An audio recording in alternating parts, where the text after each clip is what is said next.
Tuwing nagbibisikleta ako sa atin, pakiramdam ko minsan pinupusta ko ang buhay ko sa lansangan.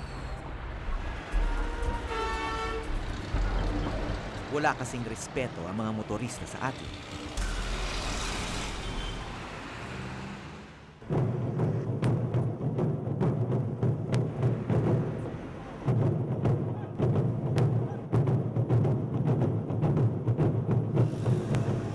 Kamakailan nagkaroon ako ng pagkakataon magbike sa isang bansang kilala para sa mga gawa niyang sasakyan. Ngunit dito pala sa Japan, kapantay ng siklista ang motorista. Lalo na dito sa Sakai, ang biking capital ng Japan.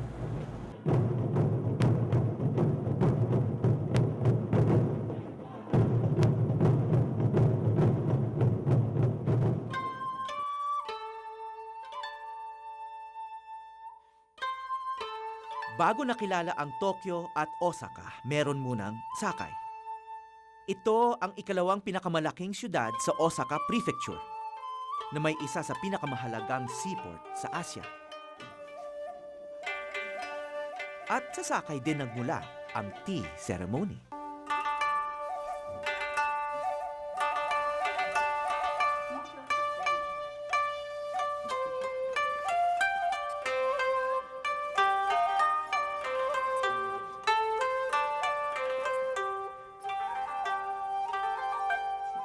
Thank you. Maraming bagay dito sa Japan na may seremonyas, pati yung pag-inom ng tsaa. Nagdadamit sila ng ganito. Pero sa baba pa yung seremonyas. Lumipas na ang panahon ng kasikatan ng Sakai sa mundo at bihira ng dalawin nito ng mga dayuhan. Ngunit nag-uumpisa na muli ang Sakai mang-akit ng mga banyaga. Ang tea ceremony ang pagpapakita nila ng mainit na pagtanggap sa mga bisita.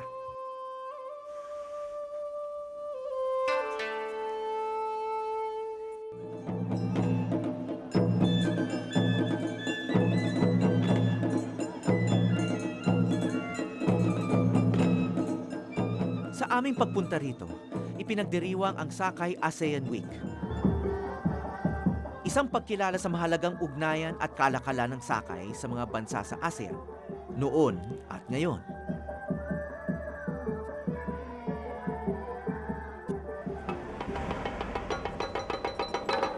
Karaniwang nakabike ang maraming commuter dito, mahirap man o mayaman.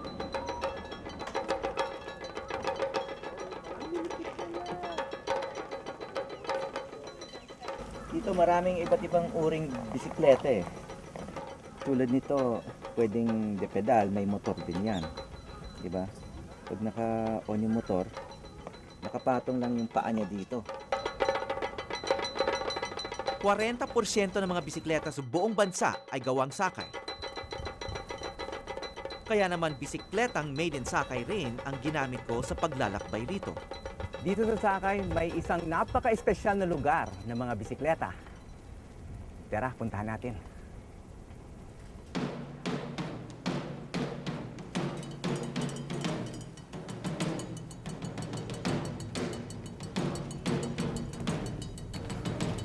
Nag-iisa lang ang bike museum na ito sa Japan.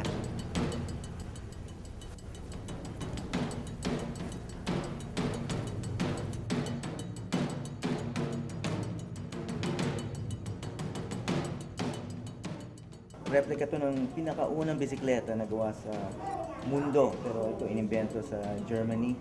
Wala siyang pedal. Kaya ang paggamit nito parang nakatapa ka pa rin sa lupa at parang pinapaandar mo ng paa mo.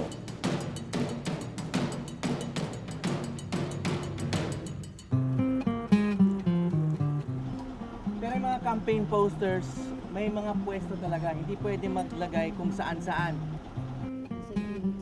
Sa paglilibot namin sa Sakai, sinamahan ako ni Dr. Hisanori Kato, isang propesor ng sociology at dalubhasa sa Southeast Asia. Siya rin ang nag-imbita sa amin sa Sakai. What's the Sakai incident? In the time of Meiji, they were French, and they had fighting between French and Japanese samurais. Samurai were ordered to do harakiri because the position that time, I think French position was much stronger.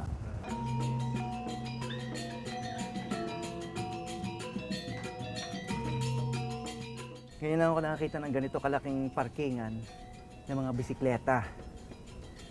Ang sistema rito, pwede mong iwanan yung bisikleta mo rito, magbabayad ka ng kaunti.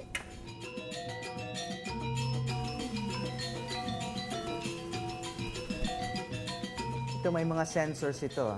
So pagdaan dyan ng gulong, ayan, tsaka lang gagalaw ito. Itong conveyor. Okay. Kung paano umunlad ang industriya ng bisikleta sa Sakay, Good. mahalagang makilala ang kanilang mga panday. Sakay ang pinagmula ng primera klaseng samurai at kutsilyo para sa mga sushi at sashimi. Ilang siglo na ang tradisyon ng pagpapanday rito. Nang dumating sa Sakay ang mga bisikleta galing Europa, walang preno ang mga ito at madaling masira. Umisip ng solusyon ng panday. Kaya't ang maunlad na industriya ng bisikleta rito ay nakaugat sa isa sa pinakalumang gawain ng mga taga-Sakay. So how long does it take to do one sword? So at least it takes a month. 1 month for one sword? Yes. Wow. Sa patuloy na pag-abante ng teknolohiya, may mga bagay na nananatiling mahalaga kahit hindi nagbabago.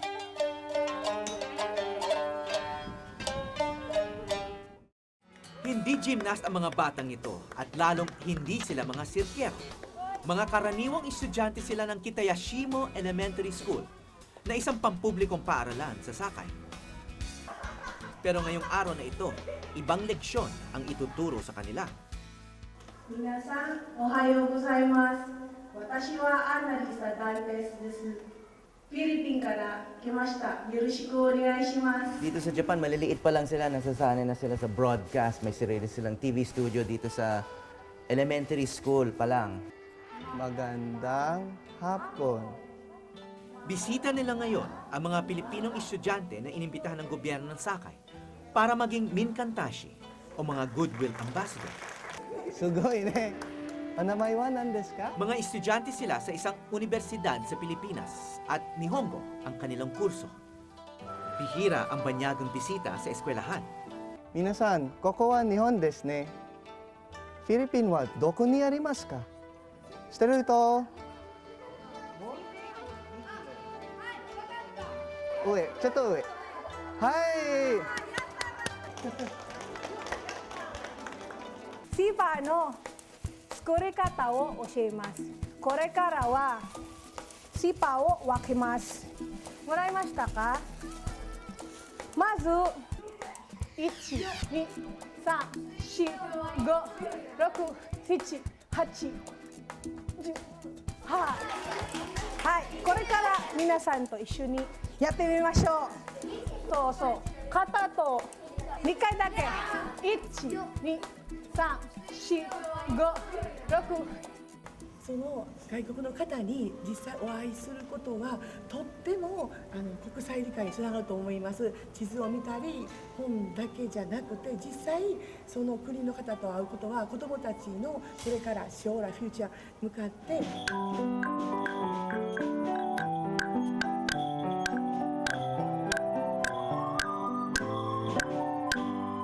Sa bandang huli, ang mga batang Hapon naman ang nagpakitang gilas.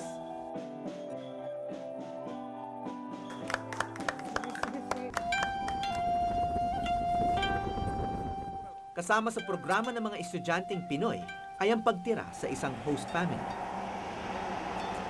Naabutan namin paalis si Ana kasama ang pamilyang Obata.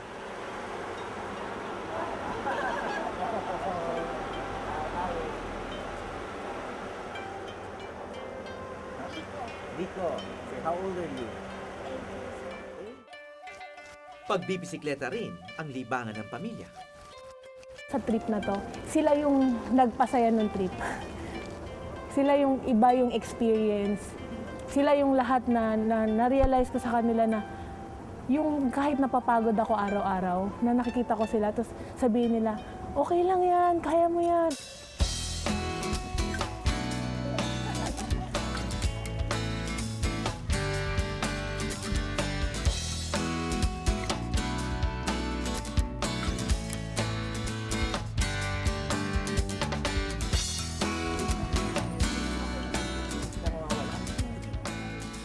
At pagkatapos ng nakapapagod na pagpedal, isang hirugohan o tanghalian ang kailangan. Get set, eat.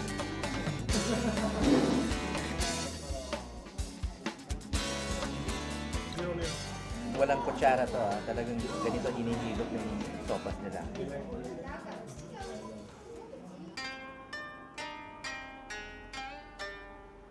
Sa bahay ng mga obata, hindi nakapagtataka kung bakit mawiwili rito si Ana.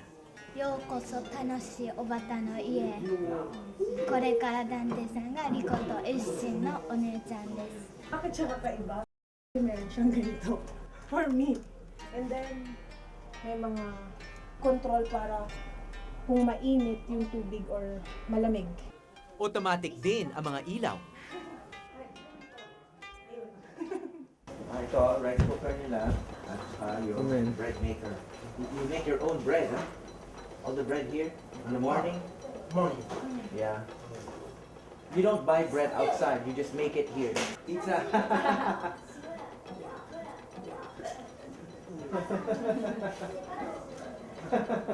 Ito, parang practice nila sa pagcha-chopstick. Paggamit ng chopstick. Practice.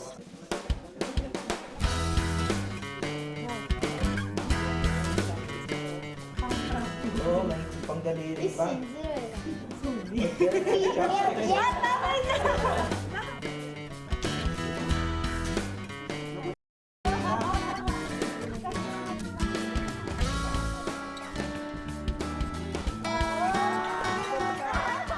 Sa family, nabura yung tingin ko sa pamilya nila na mas stricto.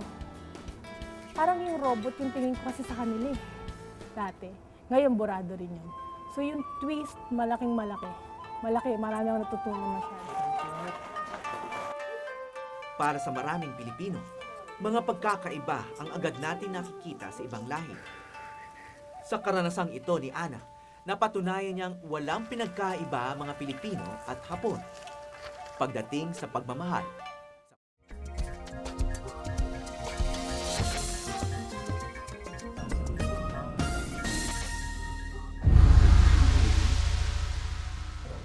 Hindi ito robot sa isang sci-fi na pelikula. Maniwala kayo o hindi, nasa loob kami ng isang pasilidad ng basurahan sa Sakay.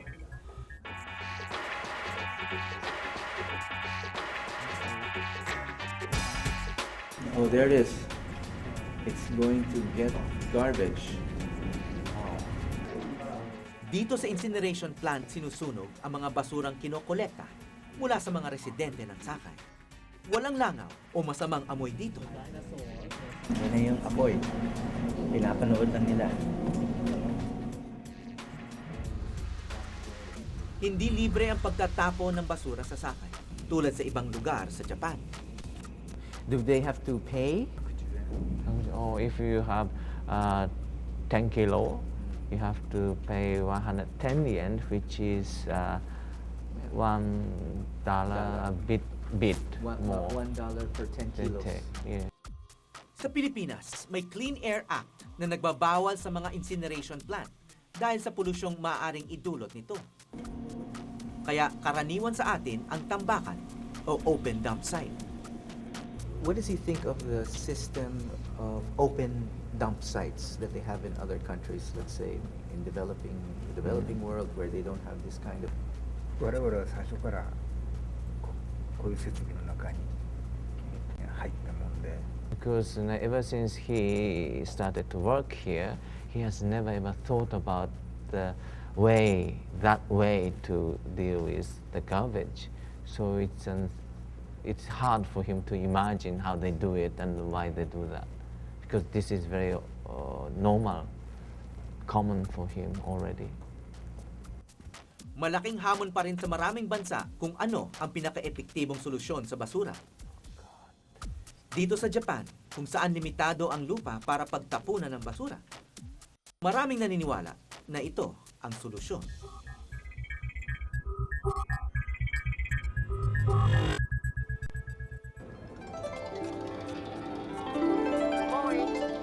Morning.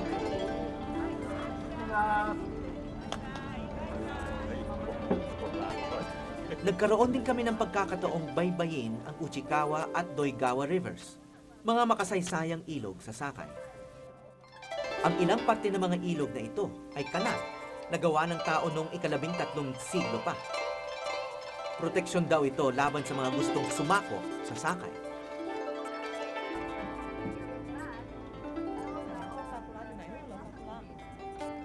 Inabutan kami ng high tide, kaya parang naging tsubibo ang bangkang sinasakyan namin. Baba! Munto. So when the tide Ito yung goes ilalim low, ng tulay, tingnan mo. it gets pretty low as well. Pero tulad ng ilog Pasig, may maruming nakaraan din ang mga ilog ng Sakay.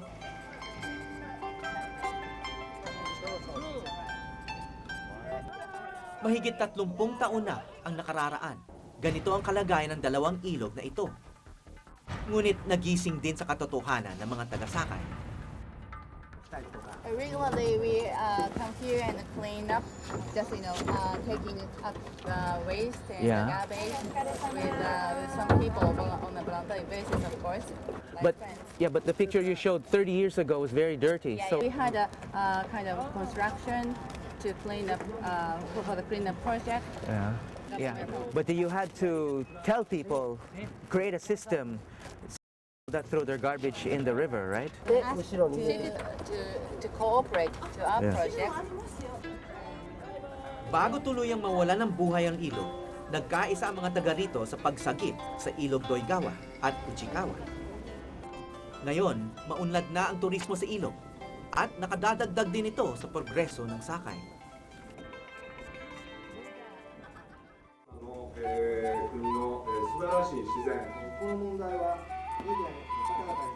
Pagsagip sa kalikasan ang isa rin sa pangunahing layunin ng Sakay ASEAN Week. One story that we did on global warming was on the island of Catanduanes, which is on the easternmost side of the Philippines, which experiences many typhoons and other extreme weather. As a reporter, I feel one of the most effective ways to cover the environment in the Philippines is not from inside a vehicle, but on a bicycle.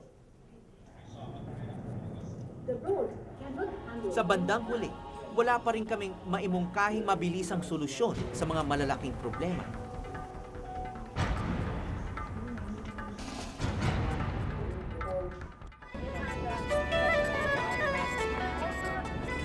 Pero tulad ng mga malinis na ilog, likas yamang ding may tuturing ang pagkakaisa at pag-uugnayan, anumang lahi ang pinagmulan. Ito ang likas yamang hinding-hindi tayo. Ito ang ancient capital ng Japan, ang Kyoto. Sikat itong destinasyon sa turista at 1 oras lang ang layo mula sa Sakay.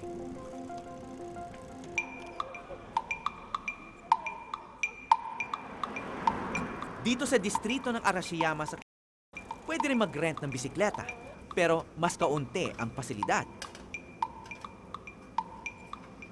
Mas maliit ang mga kalye rito kaya dapat magaling kang mga tao.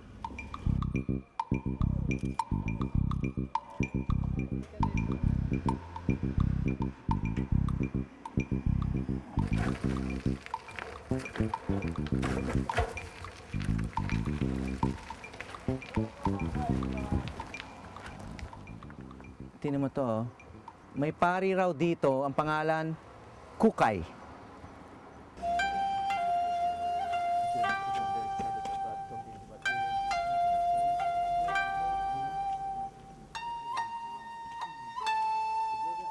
Isa sa mga nangungunang relihiyon sa Japan ang Buddhism.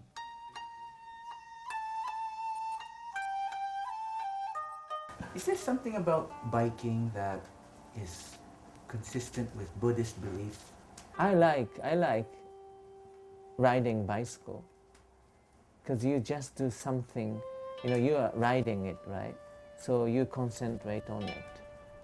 So maybe Buddhism as well, if you do meditation, you're not supposed to think about anything. Then if you ride and think nothing, just riding, concentrating on riding, but in the end you get to somewhere.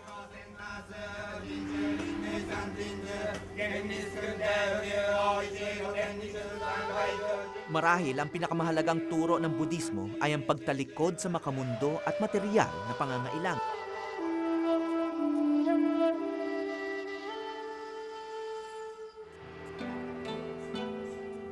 Can I ask a question? Yes. Japan is a very modern society. So, what is the value and importance to him of retaining these kinds of age-old traditions?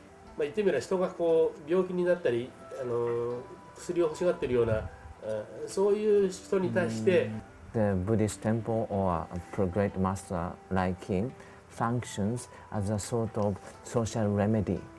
They seek for some help and they come to the temple.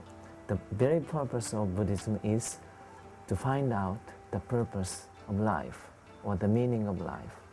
Means you have to be a better person, you yourself. Then if you are not a good person yet, how come you can help other people? 家田様以下同文おめでとうございます。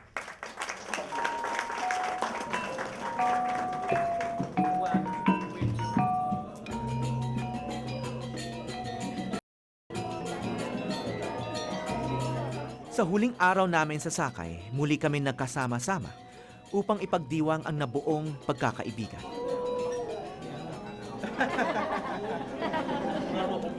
Sweet nila. Kailangan na rin naming mamaalam sa We have a message for you. Salamat po.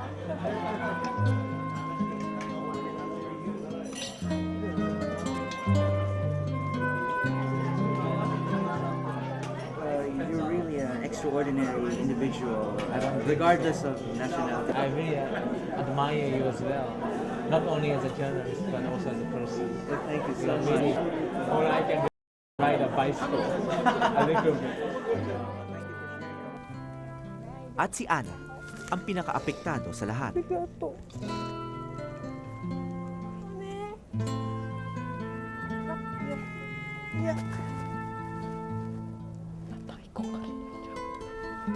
Bye-bye.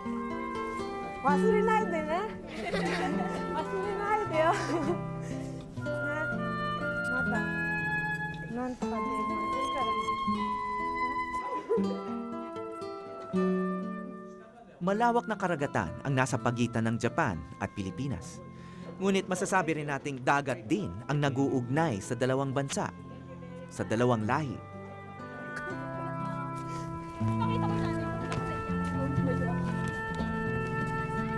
Bye-bye!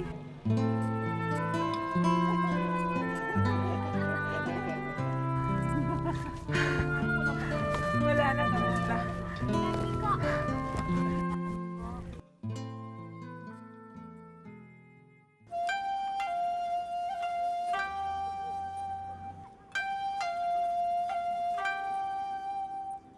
Matagal na nating alam na maliit lang talaga ang mundo. Para sa amin, lalo pa itong lumiit. Sayonara. Mula sa Sakay, Japan, ako po si Howie Severino at ito ang Eyewitness.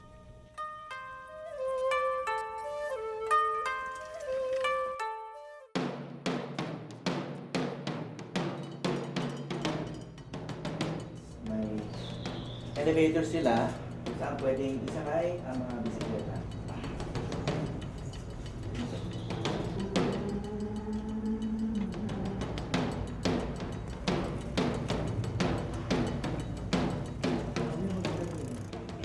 Hindi ako masyado nagaganahan bumili rito dahil ang pangalan ng kanilang tindahan ay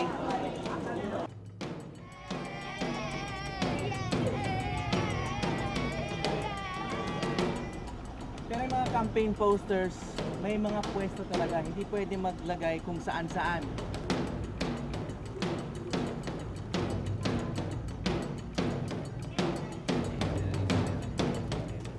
Oishi.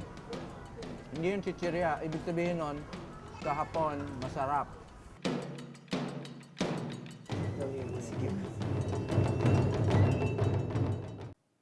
Maraming salamat sa pagtutok sa Eyewitness mga kapuso. Ano masasabi nyo sa dokumentaryong ito? I-comment na yan at mag-subscribe sa GMA Public Affairs YouTube channel.